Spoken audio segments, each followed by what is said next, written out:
Hello everyone and welcome to the Redmen TV. It's the uncensored match build-up for Fulham versus Liverpool on Sunday, 2:15.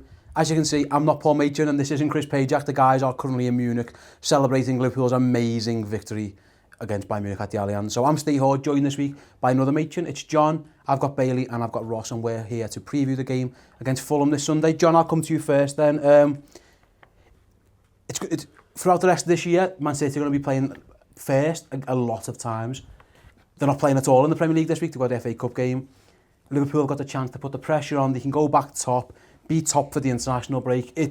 Again, as all games pretty much are coming down this stretch, this is a game Liverpool have to win. There's just no bones about it. It's sort of a no-brainer, isn't it? You win this game, you go off into the international break knowing you're top of the league.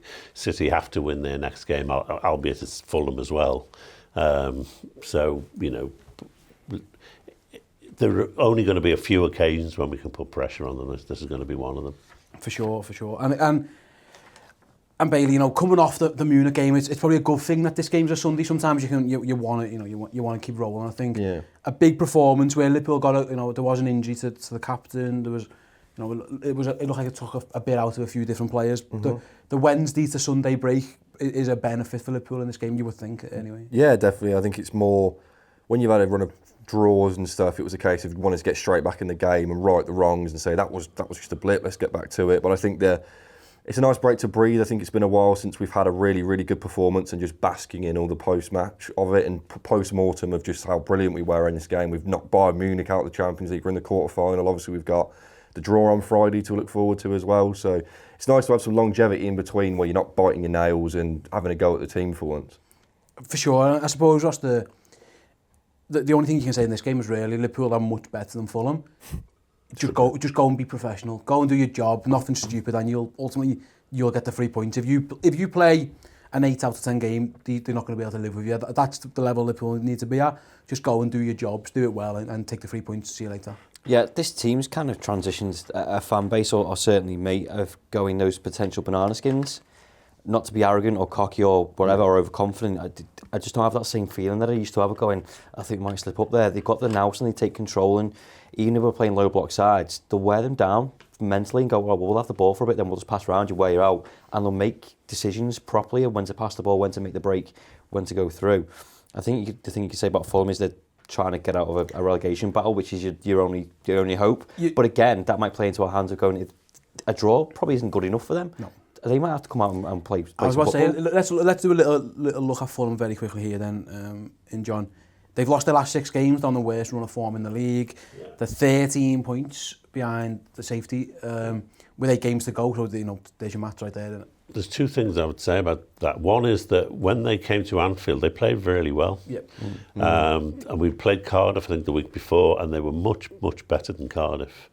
And there were a couple of players, Mitrovic and Sessegnon played really well. Yep. It's gone downhill since. Yeah, but two new managers. They've got that in their locker.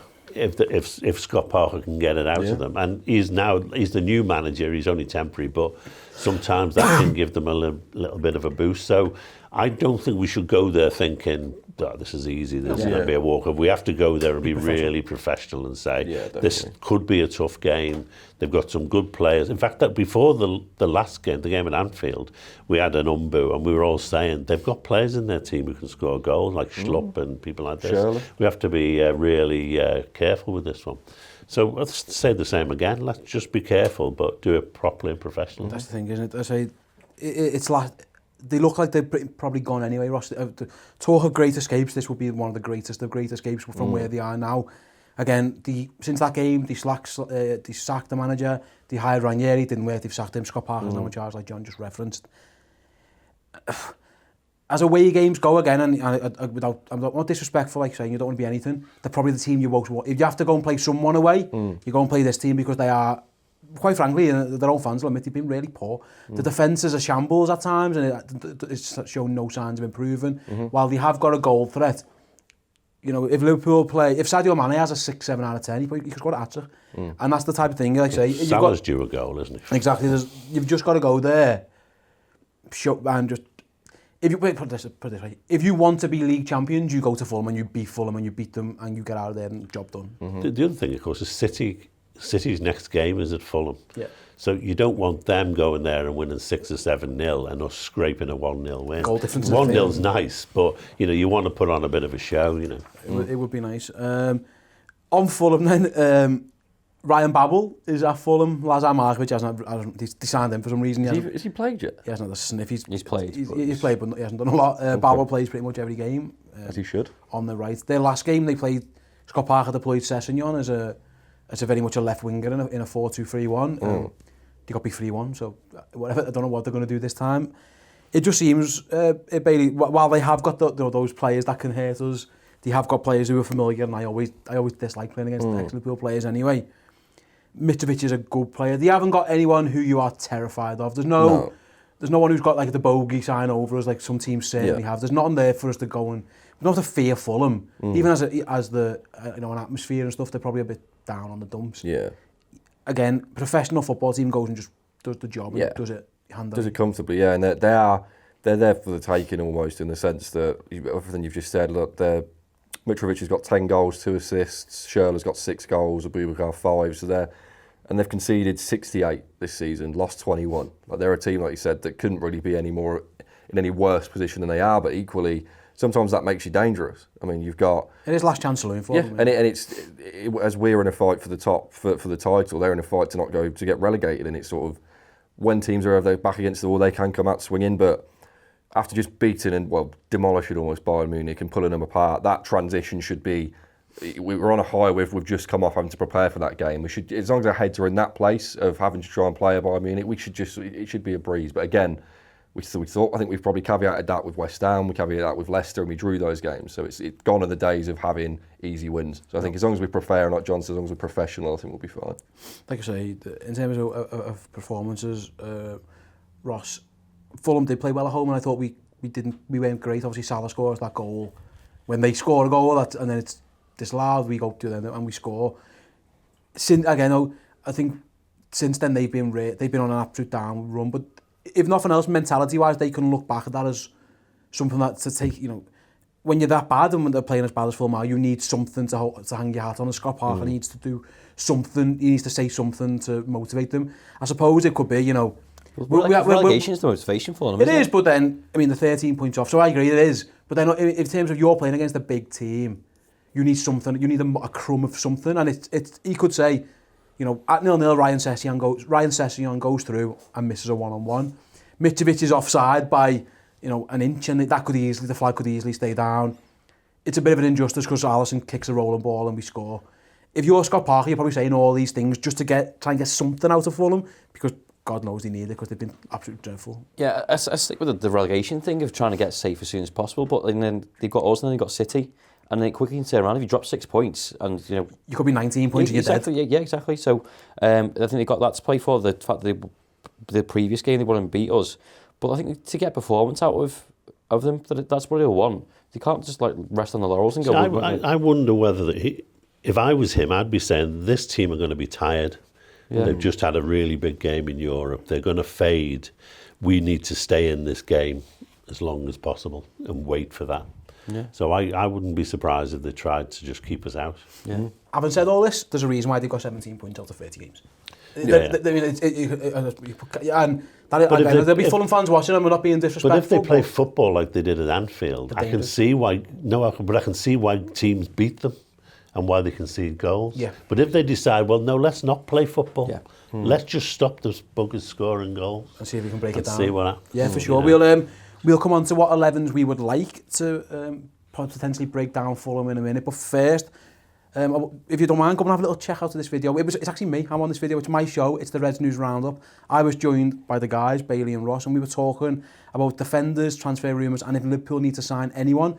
But the main focus was on the Lit from Ajax, who was linked in the past. Check it out. Would you be happy for Liverpool, bearing in mind this kid who is who he is, and we all expect him to be a star, to go, you know what, regardless of what we need elsewhere, to get this lad in now is worth spending that much money on straight away? Because it looks like he'd be up for it, if nothing else. Yeah, I think you kind of have to adjust yourself to the market and what's going on. And obviously what happens with your own team. So we've already mentioned Matip and Lovren. I don't think you can rely on them two. I think one of them has to go. Joe Gomez, part of me wouldn't want to hinder his growth which has been significant so far this season. And you're bringing in a lad who's of a similar age. Yeah, before he got injured, but then equally... Stop getting injured. Well, yeah, I don't think the last one was his fault, to be fair. It was obviously a harsh tackle at Burnley. But then, if you get another centre-half, then you've got Joe Gomez, who could be your third choice still. And he could cover right back for Trent, so you kind of covered two spaces there. Again, you have to adjust to the market, because we saw with Van Dijk, we spent so much money on Van Dijk because there was no one else out there. Don't get to another situation where Joe Gomez might be injured next season and you've not made a move in the market and then no one else is available. Or equally, there's only one person available and you're paying twice the fee because you didn't make the move. I think it's really hard call to make. But again, it's not my money, I don't care. I'd rather get him in and do, as I said before, have Gomez not playing every week. Again, we say this most recent weeks now, of saying you're fighting on 3-4 fronts. Don't let the drop-off be. It's so significant. Yeah, so hopefully you enjoyed the show anyway. I enjoy filming it. Check it out every week. It's over on the redmentv.com.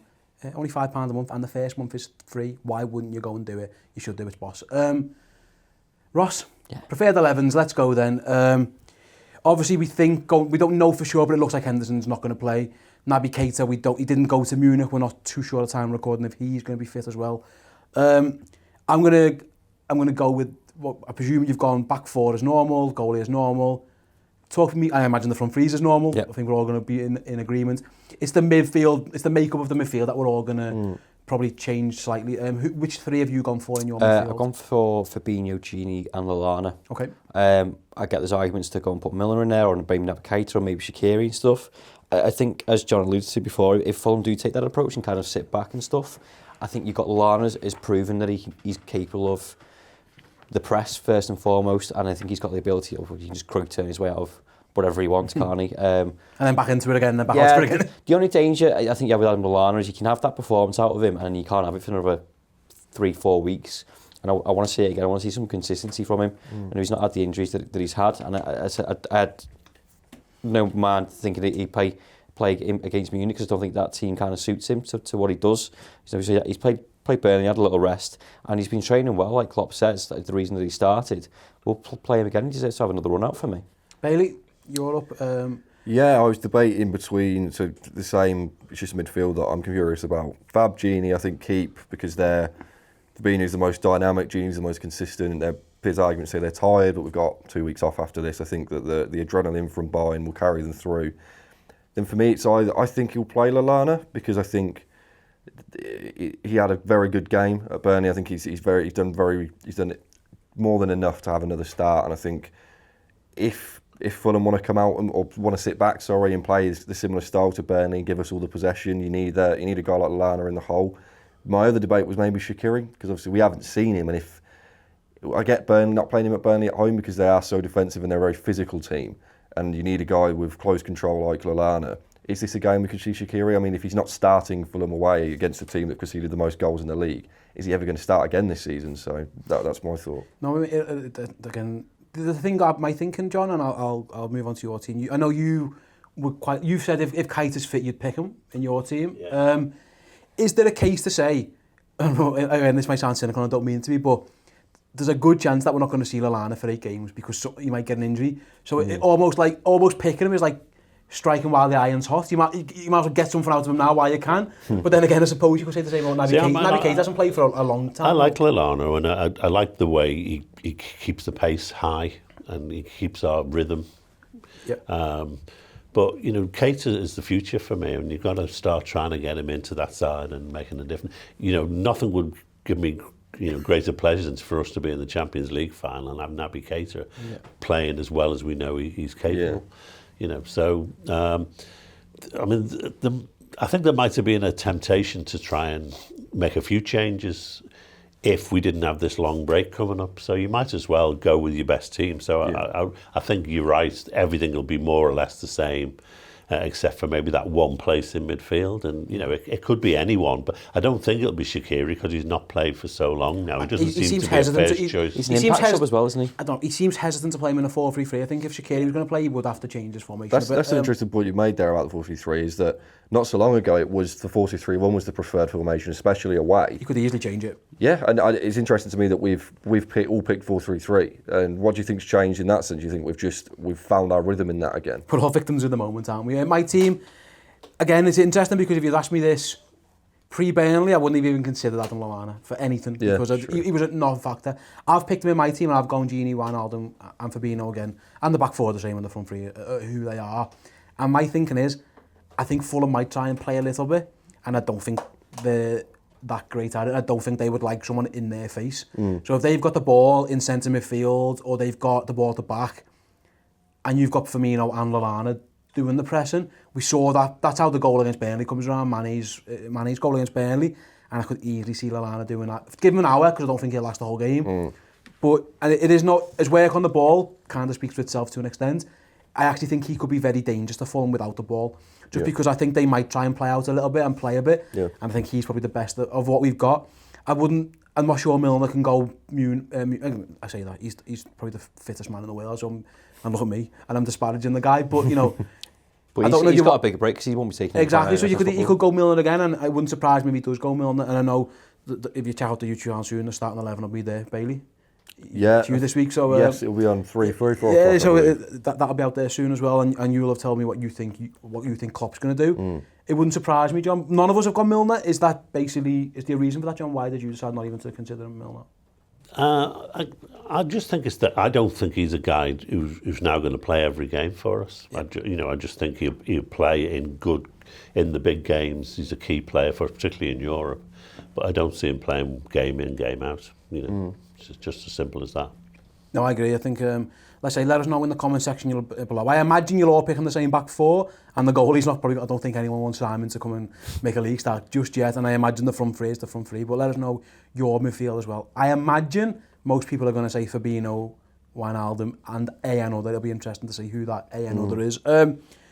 Usually in this point in the show, Paul talks about rival fixtures and who everyone else is playing and that in the league. There isn't really anything happening because Tottenham aren't in the cup. And they were meant to be playing Palace, who are still in the cup. And City are in it as well. Suppose, John, City are playing Swansea. Yeah. Are we thinking... They've had the luckiest run of draws in the history of football, haven't they? I had spoken to a City fan the other day, and he said, they're used to getting tough draws, so they'd quite welcome what's happened this year. Well, he said in the previous year. I didn't go back and fact check him. Knocked out by Wigan. Yeah. I didn't fact check him. I'm just telling you what he told me. They have the best squad in the country, and they're able to use it to its full extent in every cup game because they're playing people who they can beat easily. I suppose, in a weird way, maybe we would quite fancy City in extra time to go through. That's what I'm thinking in my head. Maybe more minutes, a couple of suspensions, with a few injuries. Yeah, possibly. But I suppose again, the more games they have to play, the better, I suppose. So why not go and let them do? I think we can pretty much rule Tottenham out the title race now anyway, but who cares what anything else that's happening? I suppose it is just us and City that who our rivals are. By all means, if they want to go and win the FA Cup, fine. That's absolutely fine by me. Play as many games as you want. Is that how you feel as well? More games, the better, yeah. It's small margins. I think now we're a point behind currently, but we can go into 2 points ahead. If they got more minutes... It's why it's annoying, though, that it's not a more difficult game. Yeah. If they're playing Swansea, they can play their squad, can't they? Yeah. Whereas if they were playing United... United... They've already got a few injuries, though, haven't they? Because Fernandinho's injured, Vincent Kompany's probably injured again. And they've got others. Having said this, he's played a strong squad in all the cups, even you say... Obviously, they drop sometimes. They'll drop Phil Foden in, but Zinchenko's been playing well. Zinchenko plays, but he's a first. But he'll leave Sterling out and he'll put Mahrez in. But he could do that in any game, couldn't he? No, he can. But that's the any other team would have Sterling in every single game, wouldn't they? But they don't need to. No, I agree. And by all means, if City want to, and Sané ripped the Schalke to bits the other night, but in both games doesn't even start, does he, normally? We don't have to do the virtues of City too much. I think we all know what they are and stuff. But like I say, the fact that they're not playing, Bailey, it's Liverpool's chance to go and shine. Put yourself top of the league, even if it is with the game in hand. We saw that this whole game in hand thing, and again, their game in hand, it's Man United. At some point, they're going to have to play it. If they get through this game, their game against Cardiff then moves, and that becomes a midweek game, and it all adds up and adds up. This is Liverpool's chance to go and get the points on the board. Yeah. Put the pressure on Man City, go again. Yeah, it's all about swings at this point in the season and whose favourite sways in and at what time. Obviously, we had the United and the Everton draws, which absolutely felt like the end of the world, even though obviously in any of the season it's fine. But to then have the Watford result, the Burnley result, followed by being in Bayern, hopefully we'll have a favourable draw come Friday, and then we go top of the league for a week or two. that's then that mood lift that we really needed after the tough results that we've had the last few weeks. You start feeling like you're coming out the other side. Yeah, you feel positive. A terrible run of a couple of draws. How times have changed. How times have changed. Right then, guys, before we start wrapping up then, I'd like to know your score predictions. Fulham versus Liverpool. I want 6-0, but I think it'll be 2-0. I mean, who doesn't want 6-0? Bailey, what do you think? I think it'll be 4-0. Comfortable. John? 5. Okay, yeah, 6 then. See, I think 3-0 to Liverpool. It's like top of the league, the Reds, go into the international break top, then bring Tottenham on, and then bring everyone else on, bring Europe on, bring the league on. They're going to be on a massive high and be on cloud 9. It's exactly this is what we're in for, and you can't go to Fulham and lose now. Please don't go and do that. That means we're probably going to get Tottenham in the Champions League, aren't we? Because we're playing them in the league. I have a gut feeling we are going to get Spurs. By the time people are watching this, that you'll already know. But I say, let us know in the comment section below. Like I say, who's that extra midfielder in the team? If we all presume that's the 10 that he's going to pick, what score do you think it's going to be? Guys, thanks very much. It was an absolute pleasure. Thank you guys for watching at home. Hopefully I've done an adequate job filling in for Paul.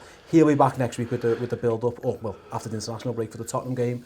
Until then, see you later. Ta-ra.